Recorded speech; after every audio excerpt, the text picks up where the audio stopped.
Palavra da Verdade, com Hernandes Dias Lopes. Atos capítulo 20. Já que estamos aqui entre pastores, esta é uma palavra para pastores. Uma palavra de Paulo aos presbíteros da igreja de Éfeso. E Paulo chama esses presbíteros de bispos e também de pastores, no capítulo 20. Portanto, é uma palavra para nós. Versículo 17 até o versículo 38. Está escrito assim, Atos 20, 17 a 38. De Mileto mandou a Éfeso chamar os presbíteros da igreja. E quando se encontraram com ele, disse-lhes: Vós bem sabeis como foi que me conduzi entre vós em todo o tempo, desde o primeiro dia em que entrei na Ásia, servindo ao Senhor com toda a humildade, lágrimas e provações, que pelas ciladas dos judeus me sobrevieram, jamais deixando de vos anunciar coisa alguma proveitosa e de vos ensinar publicamente também, de casa em casa, testificando tanto a judeus como a gregos o arrependimento para com Deus e a fé em nosso Senhor Jesus Cristo. E agora, constrangido em meu espírito, vou para Jerusalém, não sabendo o que ali me acontecerá, senão que o Espírito Santo, de cidade em cidade, me assegura que me esperam cadeias e tribulações. Porém, em nada considero a vida preciosa para mim mesmo, contanto que complete a minha carreira e o ministério que recebi do Senhor Jesus, para testemunhar o evangelho da graça de Deus. Agora eu sei que todos vós, em cujo meio passei pregando o reino, não vereis mais o meu rosto. Portanto, eu vos protesto no dia de hoje, que estou limpo do sangue de todos, porque jamais deixei de vos anunciar todo o conselho de Deus, ou todo o desígnio de Deus. Atendei por vós e por todo o rebanho, sobre o qual o Espírito Santo vos constituiu bispos, para pastoreardes a igreja de Deus, a qual ele comprou com seu próprio sangue. E eu sei que depois da minha partida entre vós penetrarão lobos vorazes, que não pouparão o rebanho, que dentre vós mesmos se levantarão homens falando coisas pervertidas para arrastar os discípulos atrás deles. Portanto, vigiai, lembrando-vos de que por 3 anos, noite e dia, não cessei de admoestar com lágrimas a cada um. Agora, pois, encomendo-vos ao Senhor e à palavra da sua graça, que tem poder para vos edificar e dar herança entre todos os que são santificados. De ninguém cobicei prata, nem ouro, nem vestes. Vós mesmos sabeis que estas mãos serviram para o que me era necessário, a mim e os que estavam comigo. Tenho-vos mostrado em tudo que, trabalhando assim, é mister socorrer os necessitados e recordar as palavras do próprio Senhor Jesus. Mais bem-aventurado é dar que receber. Amém. Meus queridos, talvez a maior crise que nós atravessamos hoje na Igreja de Deus é a crise da liderança. A crise que você vê na igreja é apenas um reflexo da crise da liderança. Porque a igreja é apenas um espelho que reflete o nosso rosto. E por isso, nós não teremos qualquer possibilidade de vislumbrar um tempo de restauração na igreja sem rogarmos a Deus que Ele mesmo nos restaure. Quando um dia perguntaram para Dwight Lima Moody, como é que se começa um avivamento na igreja? Ele respondeu: acenda uma fogueira no púlpito. A grande necessidade que nós temos hoje é de que Deus trate conosco como líderes. Porque se o nosso coração for inflamado, se a nossa vida for revestida com graça e poder, isso certamente vai reverberar na vida do povo. É por isso que o apóstolo Paulo está aqui se despedindo desses líderes da igreja de Éfeso, depois de ter passado 3 anos nessa igreja, depois de experimentar talvez o maior despertamento, o avivamento numa igreja local, onde foi pastor. porque aconteceu um avivamento em Éfeso, não tem outra explicação. Éfeso era a capital da Ásia. Naquela época, Éfeso tinha mais de 300 mil habitantes. Éfeso era a cidade mais rica da região. Éfeso hospedava o templo de Diana, uma das 7 maravilhas do mundo antigo, 8 vezes maior do que o Partenon. Os nichos do templo de Diana eram vendidos como principal souvenir para aquecer a economia da cidade. Era uma cidade extremamente ligada ao ocultismo. E Paulo ficou ali 3 anos e quebrou, de certa forma, este poder da idolatria e da feitiçaria na cidade. A palavra de Deus prevalecia na cidade. Nesse tempo que Paulo passou ali em Éfeso, igrejas foram plantadas em toda a Ásia Menor, como Esmirna, Pérgamo, Tiatira, Sardes, Filadélfia, Laodiceia, Colossos e Hierápolis. Essa igreja tornou-se o centro missionário do mundo. Para vocês terem uma ideia, Timóteo foi pastor dessa igreja, e para essa igreja, quando Timóteo era pastor lá, é que Paulo escreveu suas 2 cartas a Timóteo. João, apóstolo, foi pastor nessa igreja, e dessa igreja que João escreveu o Evangelho e as suas 3 epístolas. Então Éfeso era uma cidade extremamente importante, a igreja era extremamente importante, e Paulo está saindo dessa igreja, com a convicção de que não vai voltar mais, e ele sabe os perigos que rondam essa igreja, e ele sabe que se a liderança dessa igreja não tiver uma posição firme, todo o trabalho que ele realizou naqueles 3 anos poderia se perder pelo caminho.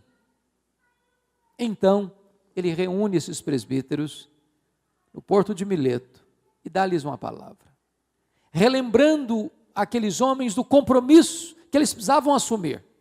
Eu queria então recordar com você quais são esses compromissos que um pastor precisa ter. Primeiramente, compromisso do pastor em relação a Deus. Veja comigo o versículo de número 19. Servindo ao Senhor com toda a humildade, lágrimas e provações que pelas ciladas dos judeus me sobrevieram. A primeira coisa que um pastor precisa saber é a quem que ele está servindo. Porque parece isso óbvio, mas não é tão óbvio assim. Nós devemos estar servindo a Deus, e quem serve a Deus não está à procura de aplausos, nem se desencoraja com as críticas.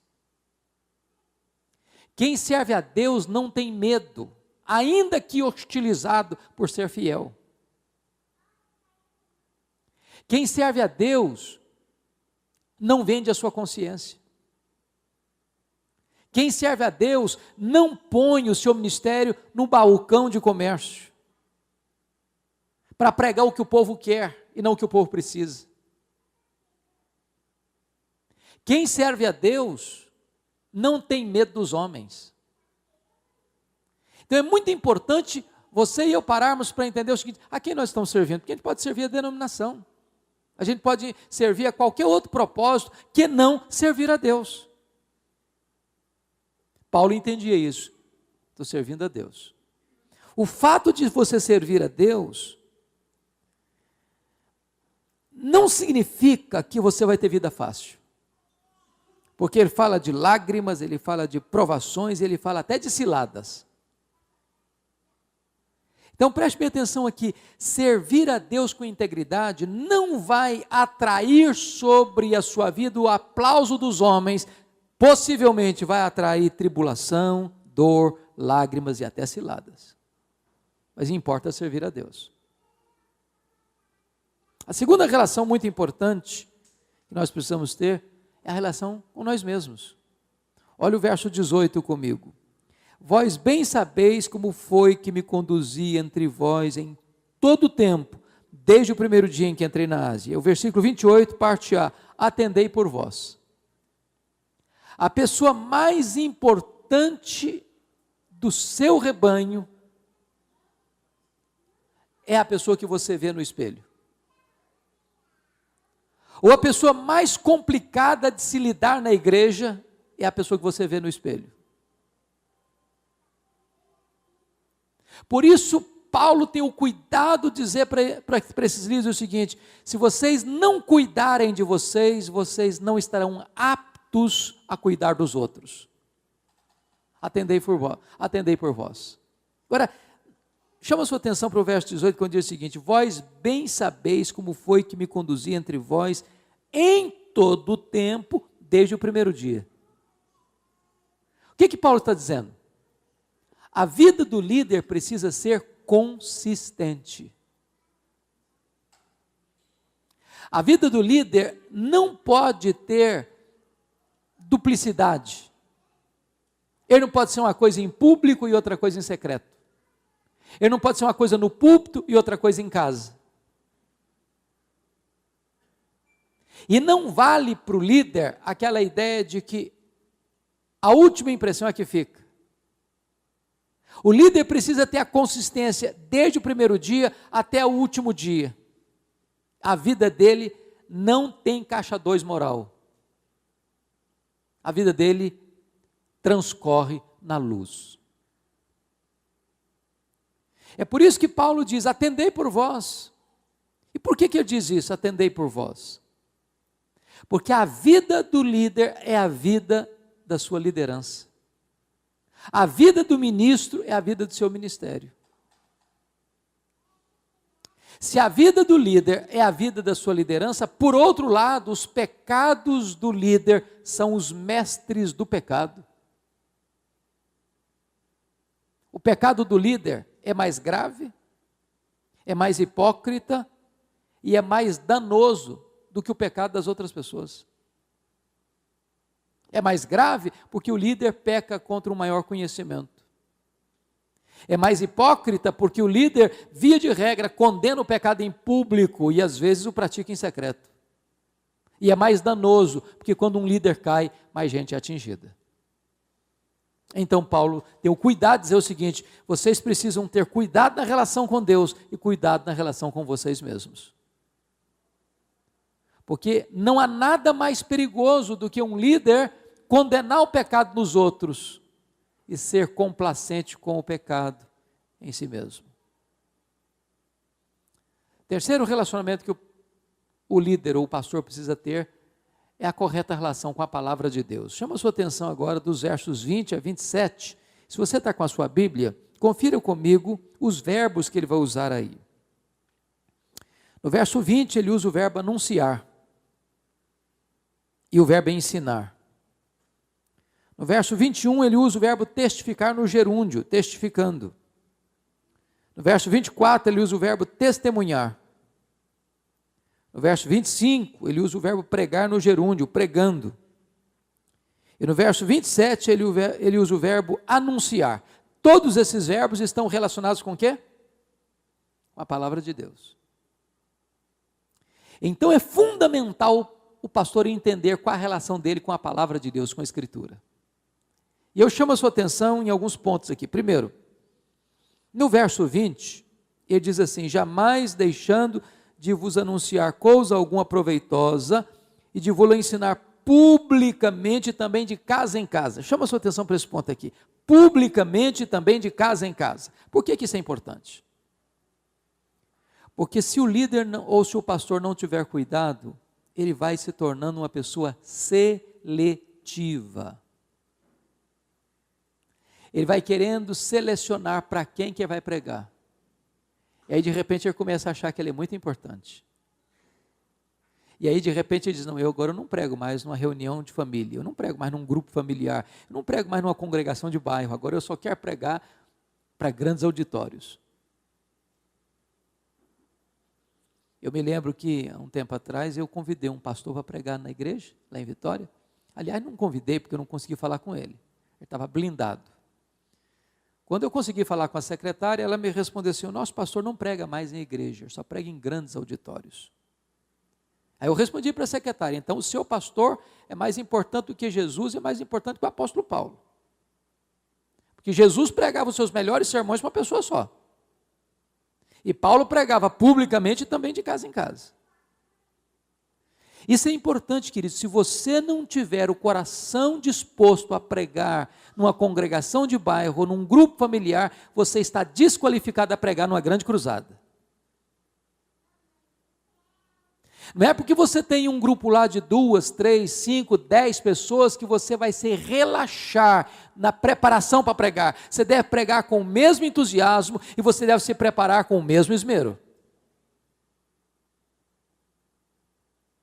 A segunda coisa que eu chamo a sua atenção está no verso 21.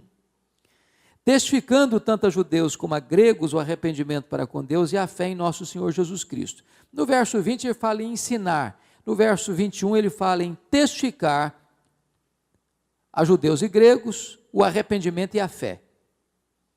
Eu chamo a atenção para esse ponto aqui. Arrependimento e fé, todos nós sabemos, são os dois elementos da conversão. Então o que significa isso? Significa que Paulo era um evangelista e que Paulo era um mestre. Por que é importante isso? Porque às vezes a gente, se não tomar cuidado, pensa que pastorado é apenas o papel de mestre e não o papel de evangelista. Eu não sei quantos de vocês, mas na minha época de estudante, na década de 80, final da década de 70, começo de 80, uma frase tornou-se muito popular no Brasil. E a frase era essa: ovelha gera ovelha, pastor não gera ovelha. Ovelha gera ovelha. Parece bonito, não? Mas teologicamente é errado.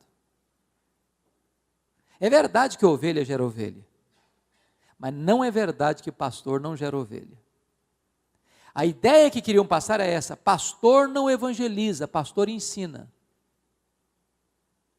Pastor não sabe pregar para levar a pessoa à salvação, pastor só cuida de gente já convertida. E Paulo está dizendo aqui que ele não apenas ensinava publicamente e também de casa em casa, mas ele também testificava tanto a judeus quanto a gregos o arrependimento para com Deus e a fé no Senhor Jesus Cristo. Ou seja, ele era um evangelista e ele era um mestre, usando a expressão comum nossa. Ele era um ganhador de almas e ele era um doutrinador. Qual o problema hoje? Eu não sei como é que isso acontece, mas particularmente nas Assembleias de Deus, mas na igreja presbiteriana eu penso que nós achamos que conseguimos um avanço, e no meu entendimento nós entramos num processo de declínio. Como assim? No passado, a ideia era a seguinte: um pastor de igreja que tinha dom de ensino mais destacado, era pastor de igreja e também professor de seminário. Aí nós melhoramos o performance. E agora o que acontece? Nós queremos professores de tempo integral. E nós queremos que os nossos professores todos tenham mestrado, doutorado. E eles estudam. E aí eles retornam depois para dar aula. E às vezes o sonho de um camarada que está terminando o curso seminário não é ser pastor de igreja, é fazer um mestrado, depois fazer um doutorado, depois voltar para ser pastor de pastores, ou para preparar pastores. E aí, o que acontece? Esse cidadão não é pastor, ele nunca foi pastor, ele não sabe o que é a luta ou a tensão do pastorado, e ele vai ensinar a gente a ser pastor. Ele se tornou um especialista de gabinete.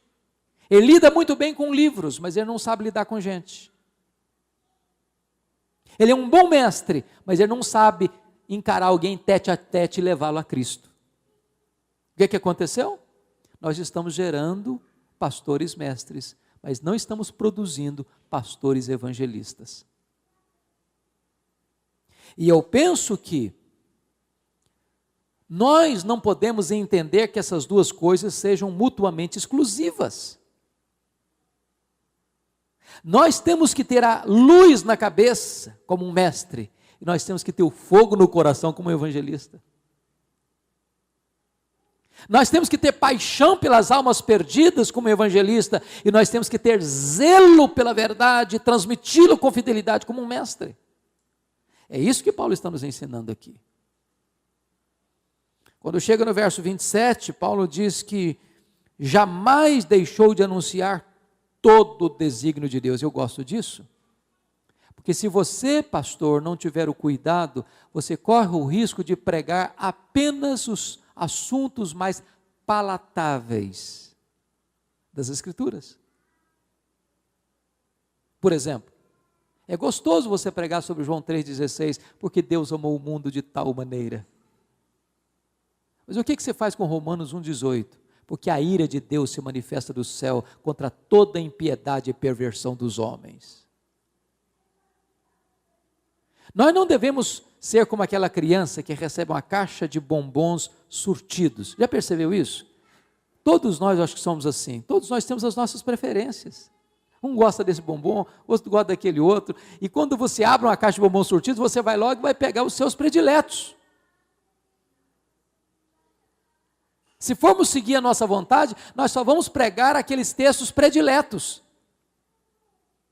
Mas a Bíblia diz que toda a Escritura é inspirada por Deus. E nós não podemos pregar apenas aquilo que nós gostamos de pregar. Nós precisamos pregar todo o desígnio de Deus, todo o conselho de Deus. O lema da reforma era sola Escritura, mas nós devemos dizer também tota a Escritura, toda a Escritura, não apenas só a Escritura.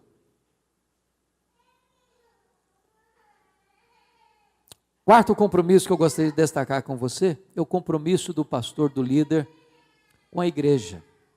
Confira comigo os versos 28 a 30.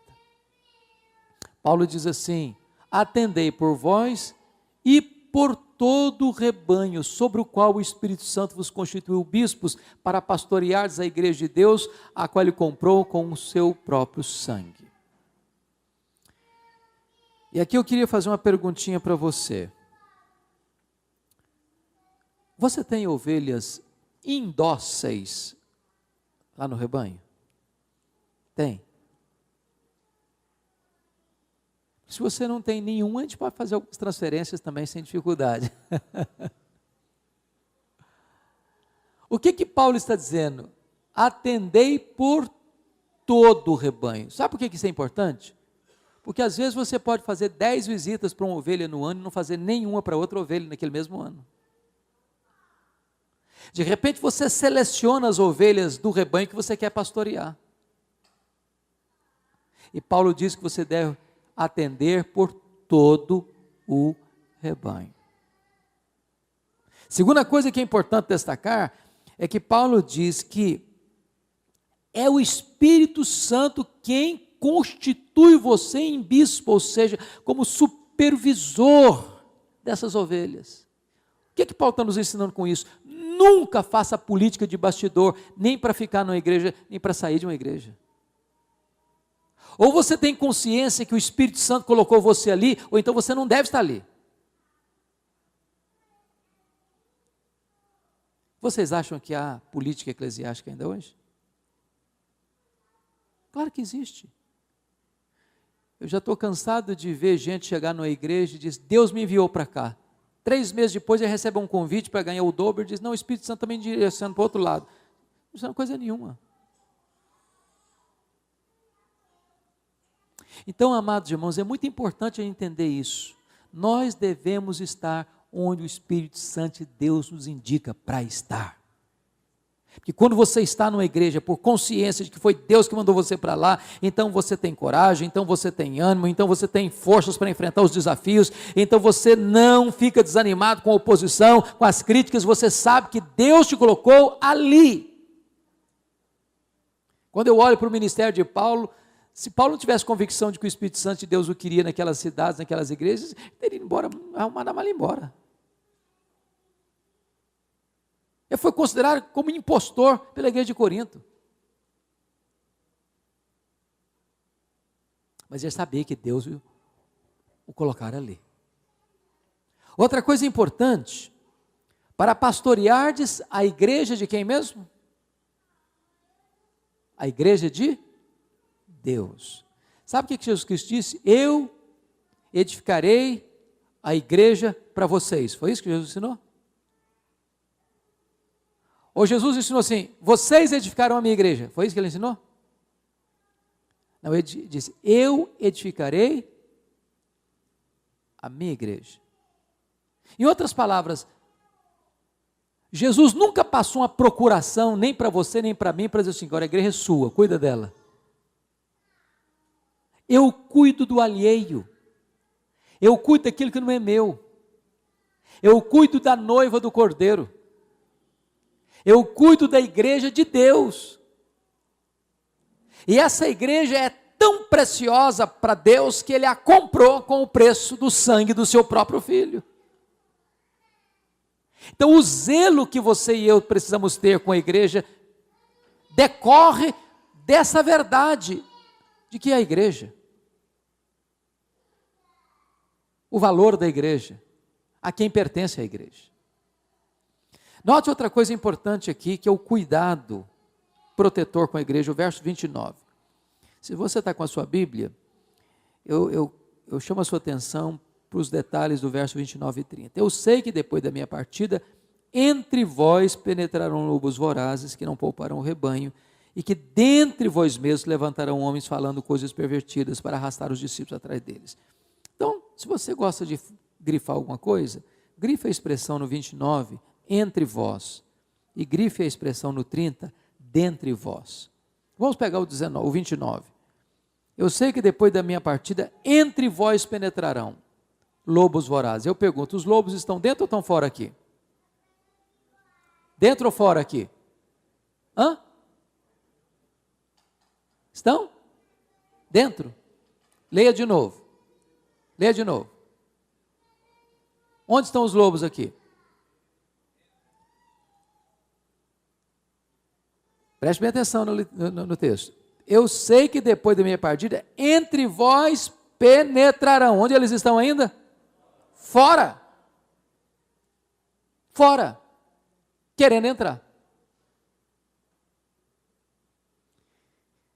E quem é que tem a responsabilidade de manter os lobos fora?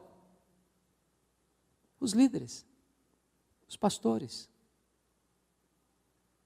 Quem é que tem a responsabilidade de proteger as ovelhas dos lobos? Os pastores, os líderes.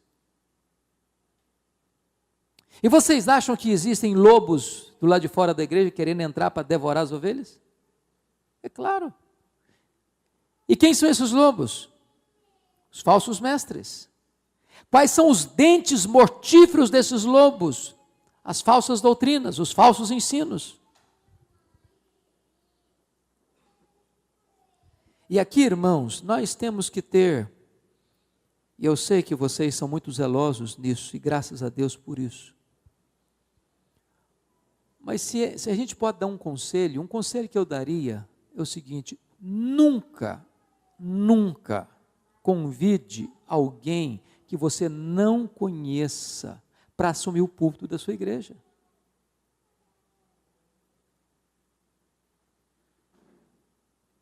Porque quando uma mensagem torcida é disseminada, ela já provoca um estrago enorme, ainda que você tente reparar.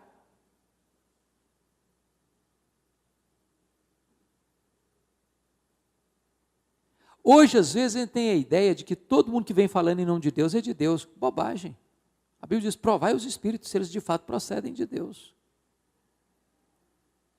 Eu nunca me esqueço, um dia, em Vitória, eu já estava no púlpito, começando a pregar, quando eu vejo uma senhora muito bem vestida, entrando garbosamente, se assentando no terceiro banco à frente. Eu não sei como, mas ela conseguiu mandar um bilhetinho para mim no púlpito.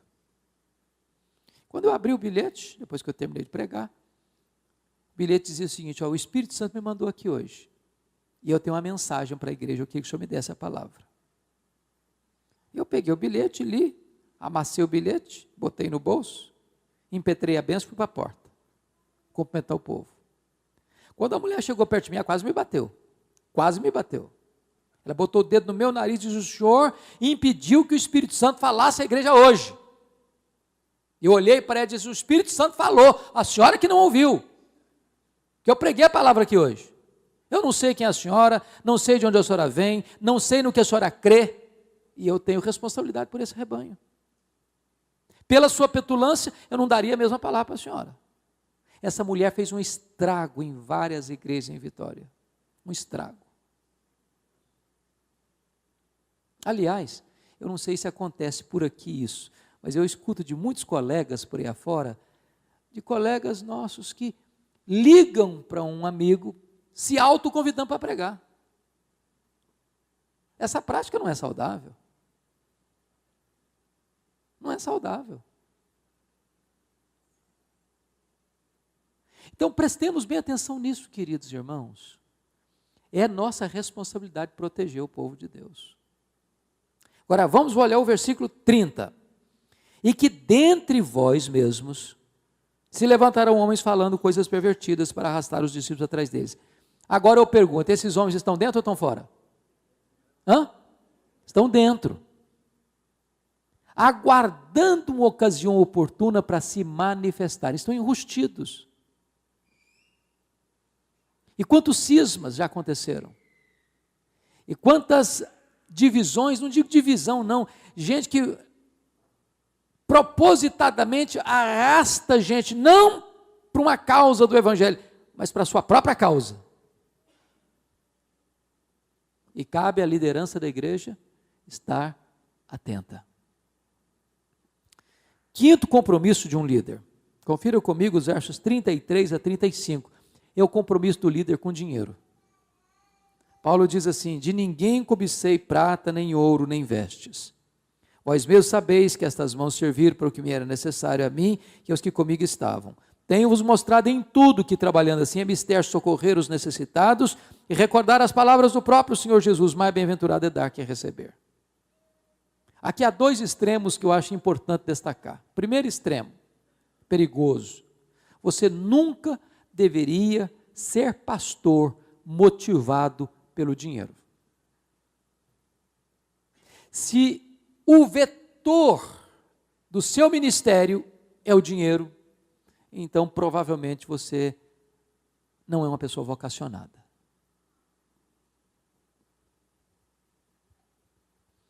Eu fico triste porque hoje, você conhece, como eu, muitas igrejas que estão virando empresa. E se abre igreja como se abre franquias. E o propósito é dar lucro. Se não der lucro, fecha.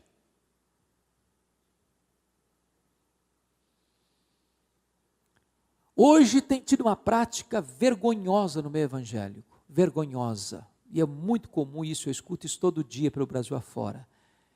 O negócio é o seguinte: eu vou pregar na sua igreja, eu faço a oferta lá e levo 50%. Semana que vem você vai pregar na minha igreja, você faz a oferta lá e leva 50%. Virou um comércio. Há cantores e pregadores hoje que estipulam o cachê. Se não cobrir o cachê, não vai. Eu, pessoalmente, tenho uma prática. Quando eu convido alguém, eu costumo dar uma oferta. Agora, se o camarada pediu a oferta, pode ser menor do que eu estava intencionado a dar, eu desconvido. Desconvido. Eu tenho um colega meu, lá nos Estados Unidos, eu achei muito interessante, ele é da Assembleia de Deus. E eu vou pregar lá de vez em quando. E ele me disse que um dia resolveu convidar um dos cantores brasileiros, cantores gospel. E aí o cantor respondeu assim no telefone: aleluia, irmão, glória a Deus, eu estou pronto para ir. E aí ficou animado do outro lado: que bom, eu consegui. Aí o cara falou: mas eu tenho algumas exigências. Daqui para o Brasil e para os Estados Unidos. Quais são as exigências, irmão? Primeira exigência: eu quero 2 passagens, primeira classe. Segunda exigência: quero ficar no hotel 5 estrelas. Terceira exigência: eu quero um carro de luxo à minha disposição. Quarta exigência: eu quero $10.000 antecipado na minha conta. Aí o pastor, que tem um senso de humor muito gostoso, muito bom, diz: meu irmão, eu estou encrencado com você. Primeiro, porque na minha cidadezinha aqui não tem hotel 5 estrelas. Segundo, porque eu não tenho $10.000 para botar na sua conta. E terceiro, porque eu já perdi a vontade de convidar. Esse é o primeiro extremo. Nós não podemos fazer do ministério um negócio. Não podemos. Qual o segundo extremo? O segundo extremo é a igreja que não reconhece o valor do obreiro e não sustenta o obreiro dignamente. A Bíblia diz que digno é o trabalhador do seu salário. E se você ler as cartas de Paulo, algumas igrejas, como a igreja de Corinto, por exemplo, não honrou Paulo, não pagou o salário de Paulo. E Paulo foi precisando de fazer tendas para se sustentar, para continuar sendo pastor. Agora, é bem verdade que Paulo, quando estava lá, não falou nada não, mas depois que saiu, ele abriu o bico. Abriu o bico. Quer ver? Confira comigo. Dá uma olhadinha lá em 2 Coríntios comigo. Se eu tivesse recebido essa carta aqui, fosse membro da igreja de Corinto, eu ficava com muita vergonha. Confira aí capítulo 11, versículos 8 e 9. 2 Coríntios. Olha o que Paulo diz para a igreja. Despojei outras igrejas, recebendo salário para vos poder servir. Que é isso, Paulo? Quer dizer que enquanto você era nosso pastor, outra igreja que pagou seu salário para você ser nosso pastor, isso mesmo, vocês não me pagaram meu salário. Versículo 9. E estando entre vós, ao passar privações, que é isso, Paulo? Quer dizer que você passou privações enquanto você era nosso pastor? Passei, vocês não me supriram. Eu não me fiz pesado a ninguém, pois os irmãos, quando vieram da Macedônia, Macedônia era pobre ou rica? Os irmãos da Macedônia? Pobres. Porque os irmãos, quando vieram da Macedônia, supriram o que me faltava. Que isso, Paulo? Quer dizer que enquanto você era pastor da nossa igreja, os pobres da Macedônia é que supriram as suas necessidades? Eu falei, é isso mesmo.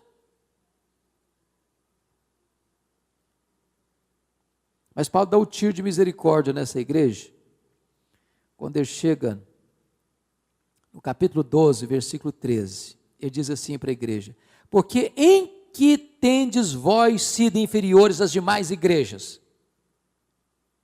Paulo diz, olha a igreja de Corinto, vocês foram inferiores a todas as demais igrejas, num ponto, num quesito. Qual quesito?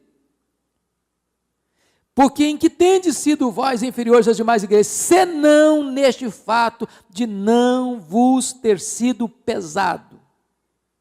Perdoai-me esta injustiça. Vocês foram inferiores às demais igrejas, nesse ponto vocês não pagaram o meu salário, me perdoe, eu devia ter cobrado. Então notem que tem dois extremos. Quando o pastor trabalha por causa de dinheiro, ele está errado. E quando a igreja não paga devidamente o pastor, também a igreja está errada. Mas algumas pessoas dizem, bom, mas Paulo está dando um exemplo aqui, ele não cobiçou nem ouro nem prata, e ele trabalhou com as próprias mãos para se sustentar, e isso devia ser um modelo. Errado. Aqui em Atos 20, Paulo não está ensinando sobre salário pastoral. Ele está dando um testemunho do que aconteceu com ele. Se a gente quer saber o que ele pensa sobre o assunto, nós temos que trabalhar 1 Coríntios capítulo 9, e lá ele diz que o pastor precisa receber primícias. Então esses são dois pontos que é muito importante entender. Mas finalmente, Paulo nos mostra aqui a necessidade do pastor ter uma relação correta com a questão dos sentimentos, dos relacionamentos, da afetividade. Versículo 36 a 38. E mostra aqui como é que ele se despediu desses presbíteros, desses pastores, desses bispos, numa praia, num porto, num lugar público, como eles se abraçaram, como eles choraram, como eles se beijaram, como eles choraram juntos, como eles se despediram dele. Eu fico pensando o seguinte, 3 anos, um relacionamento tão profundo, tão afetuoso, tão carinhoso. E às vezes, meus irmãos, sabe onde existem as maiores tensões hoje? Entre a liderança. Você sabia que mais de 50% dos pastores têm gastrite? Porque, via de regra, as maiores tensões que um pastor enfrenta não é com o povo, é com seus próprios líderes. Há pouco tempo eu estava num congresso de